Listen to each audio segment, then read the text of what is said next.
What is all this for? Some kind of survival bunker?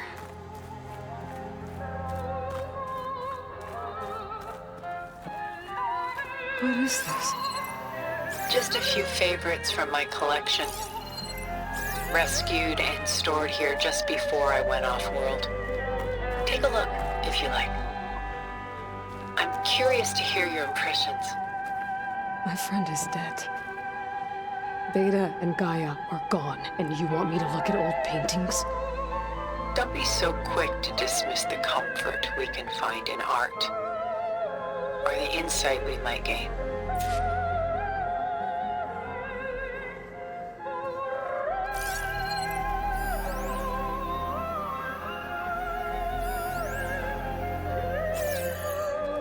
My favorite pairing on the left is Woman Reading a Letter by Vermeer, a true master. And on the right is a forgery, Woman Reading Music, which fooled experts into believing it was a priceless original. Early in my career, I became fascinated with such deceptions. Eventually, I developed scanning software that could detect fakes with unparalleled accuracy. Is that how you made enough money to buy your way onto the Odyssey? Oh no. I made my real fortune later.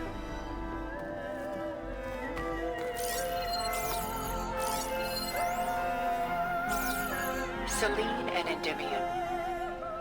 She's the goddess of the moon, whereas he's a simple shepherd. Beside her is the god of love, Cupid. So she's sneaking up on him? More like visiting him in secret. The torch that Cupid bears represents Selene's undying infatuation with him. Though the two must remain apart, her love will forever burn.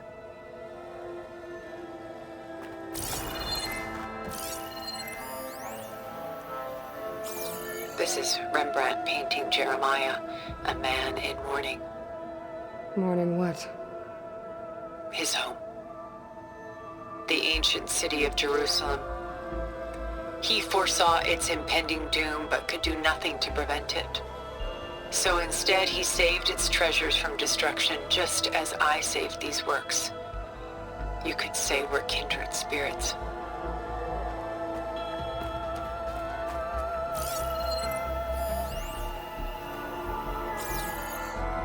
A portrait of the painter, Rembrandt's son Titus, depicted in the habit of a monk. I don't get it.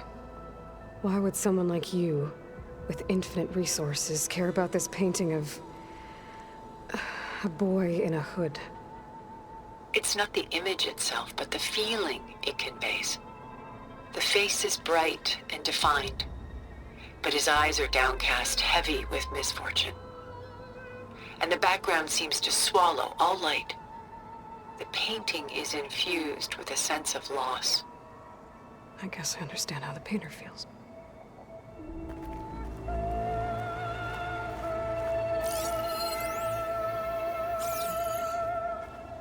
Rembrandt's The Night Watch, by far the most famous painting my homeland ever produced. It was commissioned to honor a militia made up of influential citizens. I guess you must have been an influential citizen. In my day. But not as influential as you've been in this new world.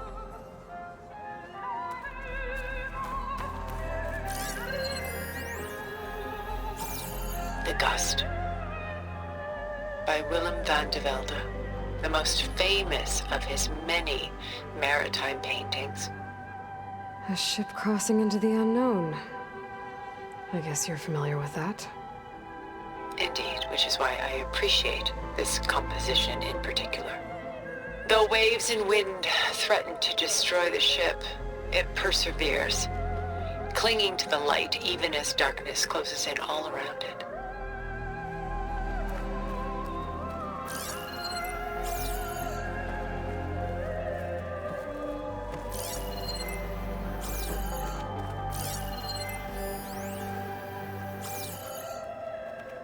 She's pulling out her own hair. Out of Madness out of grief? It's hard to watch her suffer.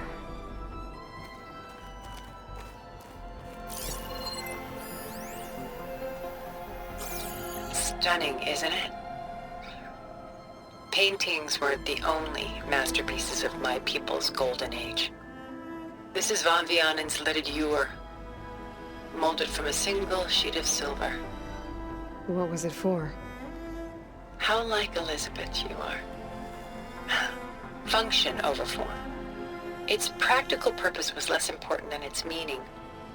Van Vianen created it in honor of his late brother, who himself was a famous silversmith. A memorial. Yes. Such beauty from sorrow.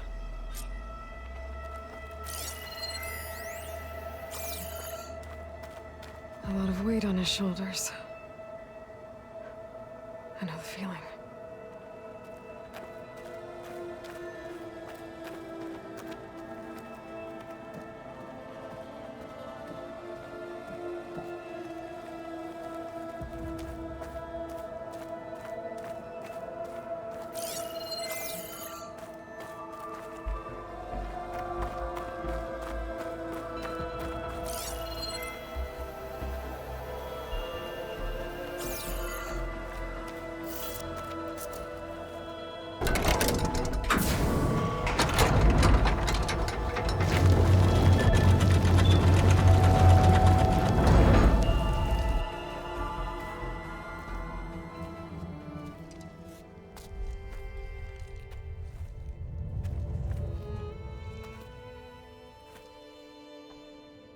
There you are.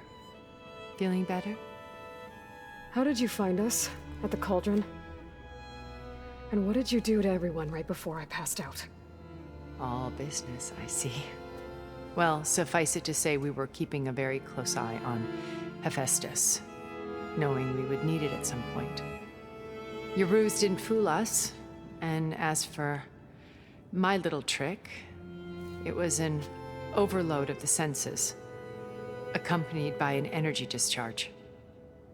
Gerard and Eric were only momentarily disoriented due to their shields, but it rendered you unconscious while I got you out. Perhaps some breakfast might steady you a bit?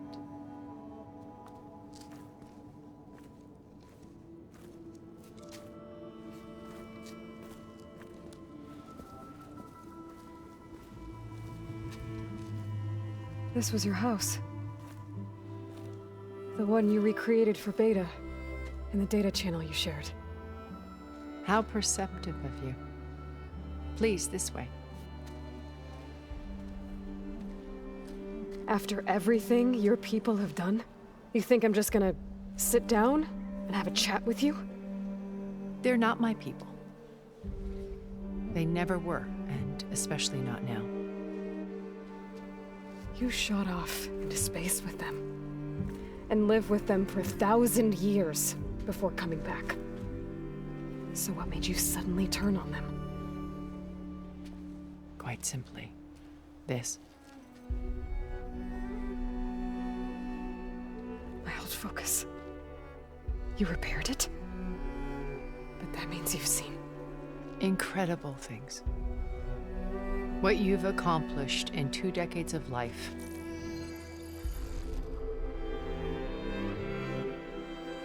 A 1,000 years at my back and I haven't even come close.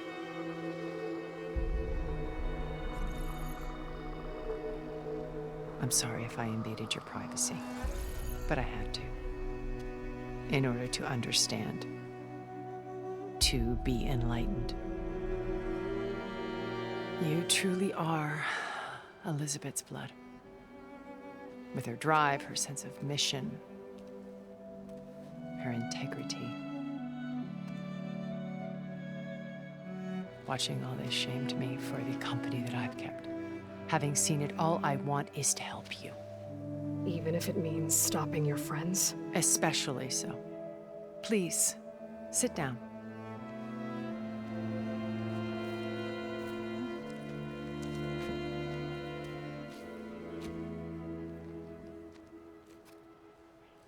There. That's better. Now, We must recover Beta and Gaia at all costs.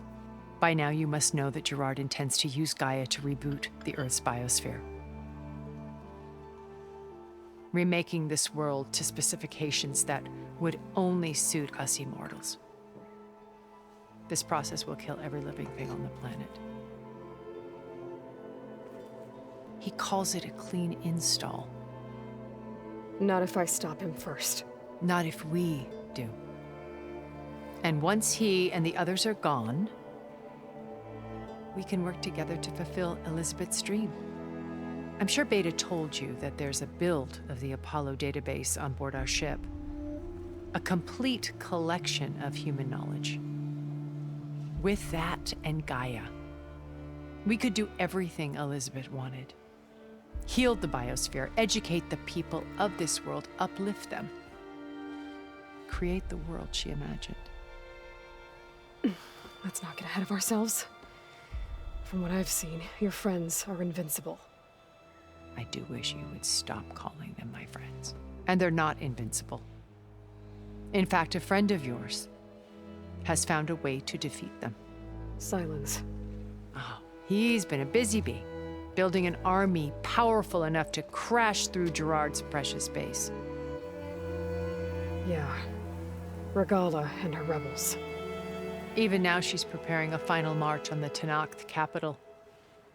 When she wins, she'll have the entire tribe under her control. Hundreds of warriors and machines to throw at the base. She's been duped. They'll all perish, of course. But it should be enough to break Gerard's defenses and allow Silence to kill him. Along with all the others. Using the new weapon he's developed. Yes, he's found a way to circumvent our shields. Truly an exceptional man. He's planned for everything. Except you and me. You see, while his army is battering down Gerard's doors, you and I will sneak in through a back way. One that only I know about.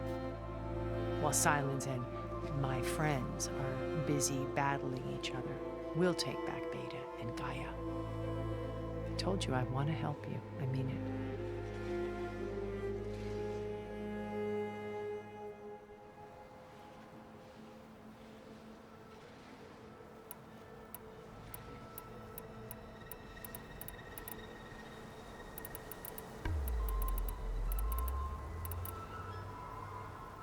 My old focus.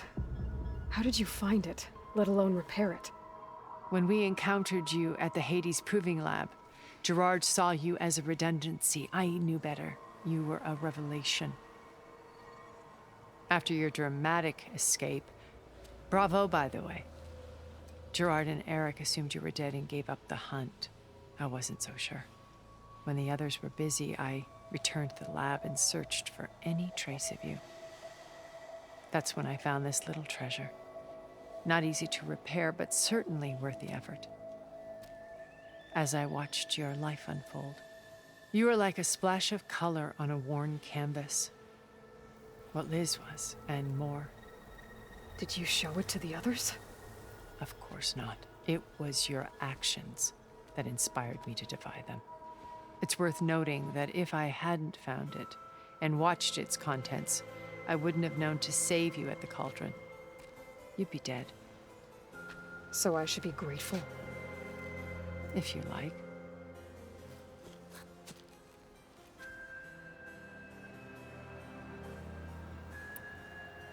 So you know all about me. What about you? What would you like to know? Well, start with your life on Earth. When I was 8, terrorists flooded my home city. Thousands drowned, my parents included. I was one of the few who survived. My guardian sent me to boarding school. Among my peers, I was the strange girl, the orphan to be avoided. All because of circumstances beyond my control. Oh. So we're a lot alike, huh? Aren't we? You were an outcast. But you didn't let that stop you from getting what you needed. Neither did I. I climbed my way out of desolation and used my wits to build a fortune. First, from the technical analysis of art and the detection of forgeries. Profitable expertise in those days. But as it turned out, the software I developed was even more useful for counterintelligence. From there, it was only a short step to gathering extremely valuable intelligence on my own. You were a spy? More like a service one could turn to for information. I had to remain anonymous, of course, to protect my privacy. But despite that anonymity, Far Zenith inevitably sought me out. What happened when Far Zenith approached you? They painted an irresistible vision of humanity's future.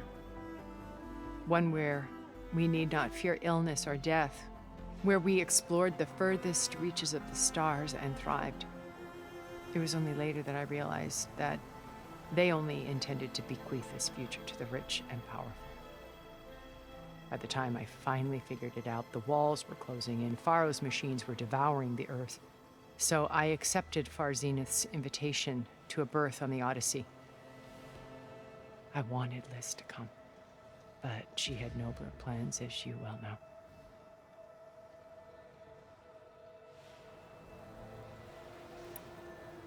So you didn't know the other Zeniths were monsters until it was too late? I knew some of them were, certainly. It wasn't until we were off-planet that I understood the true scope of their greed.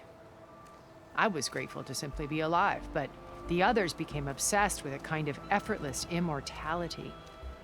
They built a colony where machines serviced their every need, where any memory or fantasy could be endlessly savored in virtual reality.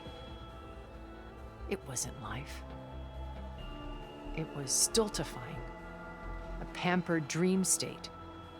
As the decades passed, I withdrew more and more, alone yet again, but this time with eons to consider my mistakes. Now finally, having met you, I feel like I have a second chance. To do what? Help you, of course. To fulfill Liz's dream, which isn't so different from Far Zenith's original vision. A better future for humanity.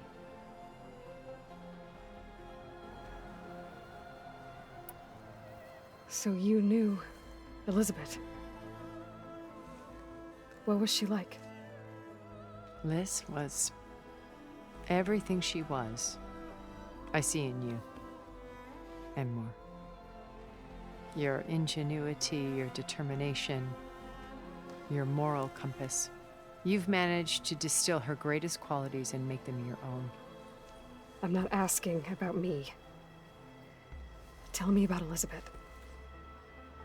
What was she really like? The honest answer is that I don't actually know. For all the time that I spent with her, she always kept a part of herself locked away. It was like that from the moment we met.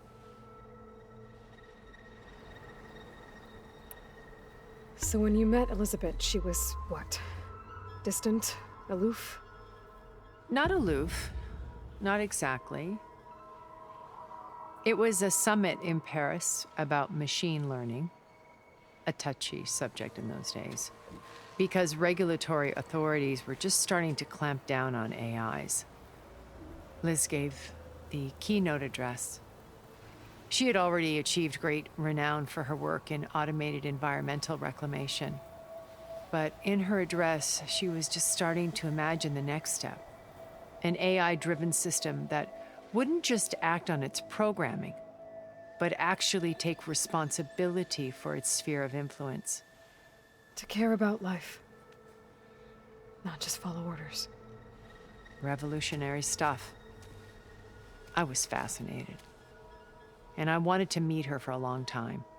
I watched her after her talk. She had spoken with such moral authority, such empathy. But after that, she retreated. I could tell she felt uncomfortable with all of her admirers. It was as if giving the talk had cost her something. I didn't want to be a pest, so I planned my approach carefully. So how did you finally approach Elizabeth after her talk? I picked the right moment. The morning of the next day, right as she came back to the conference, she had just had her coffee. She was fresh, rested. It was like she had braced herself for the onslaught of colleagues. I asked if I could walk with her, then put forth a question about her talk that I thought was intelligent. Her answer made me realize it wasn't, but she was very welcoming, almost as if we were previously acquainted. It was only halfway through the conversation that I realized she knew exactly who I was. It was quite a shock to me. My business was trafficking in secrets, and I took great pains to protect my anonymity. So that was Liz, perpetually one step ahead. I came to view our meeting as a metaphor for our friendship. She always seemed to know me far better than I knew her. I guess I know the feeling.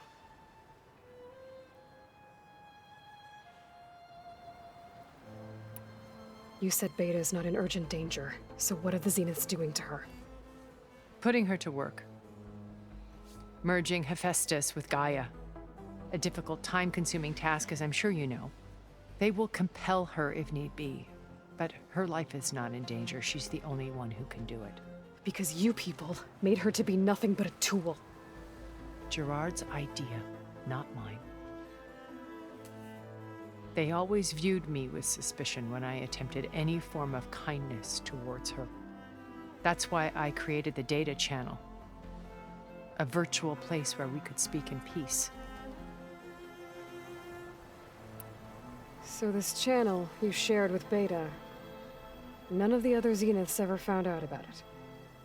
Gerard believes he's the most cunning of all of us. Even after 1,000 years, he still can't imagine that I would outwit him. The channel allowed me to interact with Beta away from their mistrustful eyes. It offered us a chance to be ourselves. Until you cut off all contact. Yes, though it pained me. I was worried that our meetings would do her more harm than good. Well, she felt like you tossed her aside. I was afraid the others would find out and punish her. She may not have had the comforts of friendship anymore, but at least I ensured she was safe. I know it seems harsh, but you must believe that her well-being has always been paramount to me. Why did you make the data channel look like this place? I built this house as a shelter to weather any storm, a safe place. Not just for me, but for the art stored below. Cultural artifacts of incalculable value. Truly some of the greatest achievements of human civilization. And you wanted Beta to see them? Yes. Her upbringing was so cold and technical. I thought if she could experience Vermeer and Rembrandt, it would bring something else into her life. A heritage every bit as valuable as the scientific and technical data being drummed into her. I'm sorry I had to cut off contact, but I'll never regret sharing this house with her. She needed its shelter even more than I did.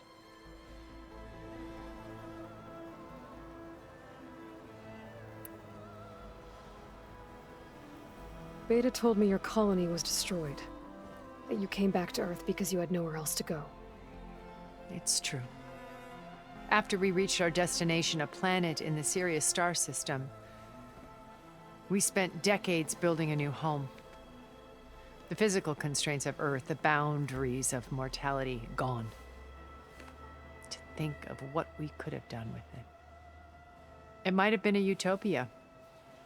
Instead, we stagnated, absorbed in effortless comforts and virtual realities. It took a cataclysm to finally yank us out of our stupor. What happened? A massive geological event. We knew of instabilities in the planet core, but we underestimated them. By the time the collapse was upon us, it was too late to stop it. Only a few of us made it to the ship in time. We set course for Earth. the only safe harbor left to us. Which you decided to make unsafe for anyone else.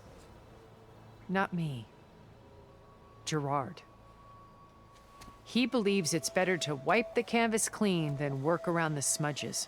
No more primitive tribes, no more combat machines, only a blank slate to do with as he pleases. But we will stop him. All we have to do is get into that base. What exactly is your plan to sneak into the Zenith base? We will make use of a lesson I learned from an early age. Always know your exits. In this case, a place where Gerard's new construction meets the ancient foundation, a passage that only I can access. When Silence flings his army at the base, we will enter through this back door, bypassing most of the fighting. The distraction will provide us with a window in which to rescue Beta and Gaia.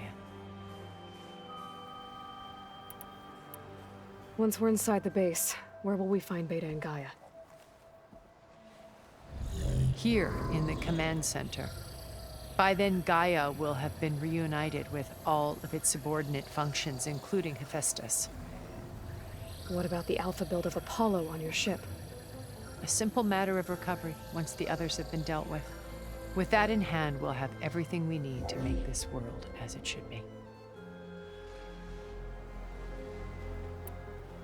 How do you know about Silence's plan?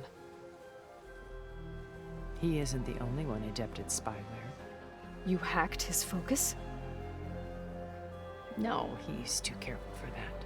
But his subordinates? Not so much. He gave additional focuses to the tribals he branded the Sons of Prometheus. The ones working with Regala. By tapping their focuses, I learned about most of his dealings. The distribution of override technology, the arming of Tanakh rebels, and the secret pact with Regala to attack Gerard's base. But how did he come up with a weapon that can take down your shields? That's the one thing I haven't been able to figure out, but however he did it, I'm quite certain it will work. With it and the Tanakh army, victory seems to be within his grasp. Such a shame he'll be disappointed.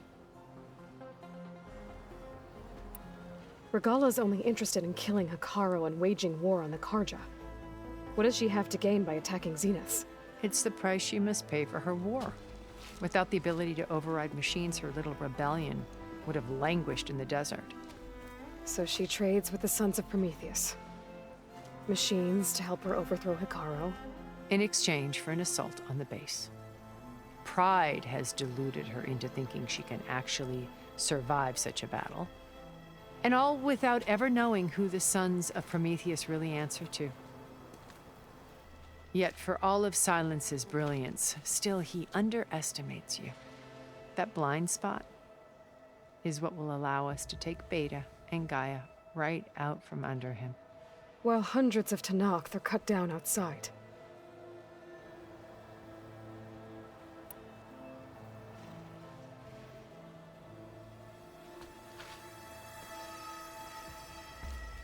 First Varl. Now Hikaru and the Tanakh. Your plan would wipe out an entire tribe. There has to be another way. We are in an admittedly desperate situation, but I assure you there isn't. Remember Zero Dawn. Elizabeth's sacrifice. Sometimes many have to die for a new world to grow. If it looks impossible, look deeper. Wait. The data channel. It still exists, doesn't it? I need you to open it. Let me talk to Beta. Impossible. We might be detected. It's worth the risk. There is another way, one where the Tanakh survive. But we won't. If the others... If you want to help, open it.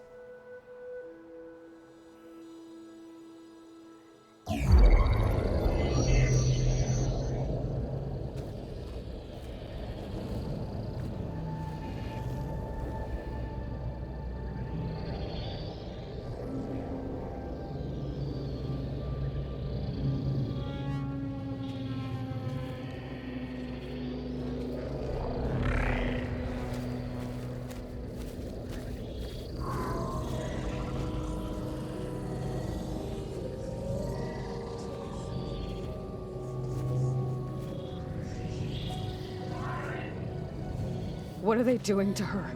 Virtual reality dissociation.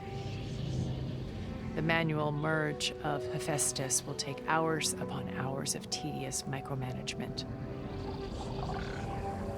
If she resists the work, they run simulations to induce feelings of isolation and despair. Beta, can you hear me? You're alive. They're watching me. I can't hold up this extra projection for long. You should have killed me. No. No, look at me. I'm coming for you. I promise. Okay? I just need you to hold out a little while longer and work on the merge.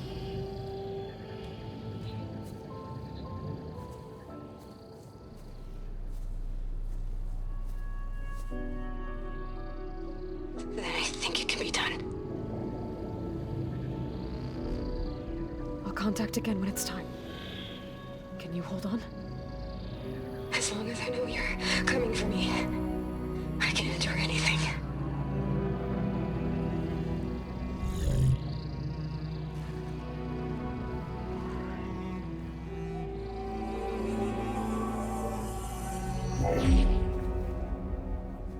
All right.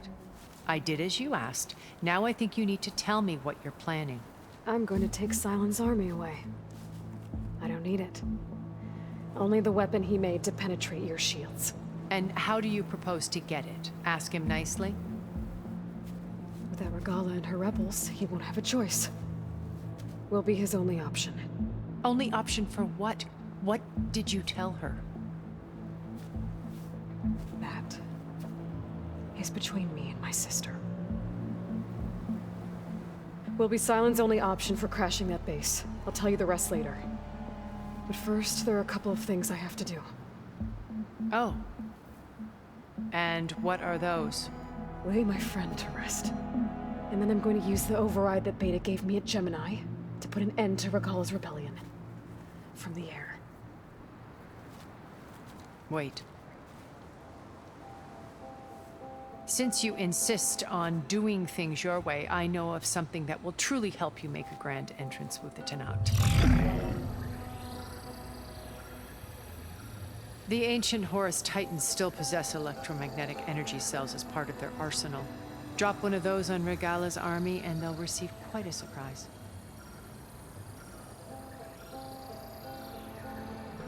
So go, do what you must.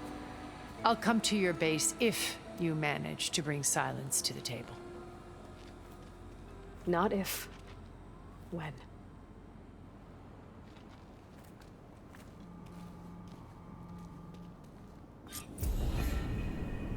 Erend, are you there?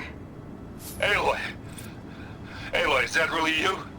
Yeah, it's me. Where's everyone else? We're all... we're back at base. What happened?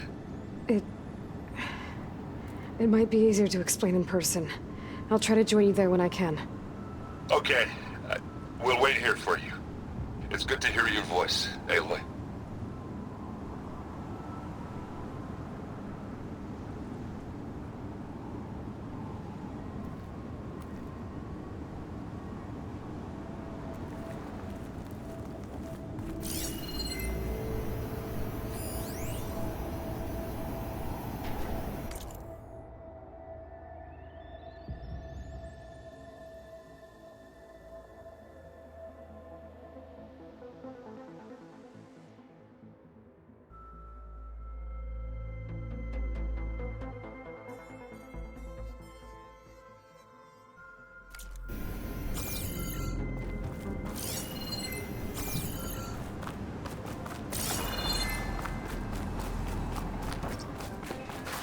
Just to let you know, I'm now patched into your focus network.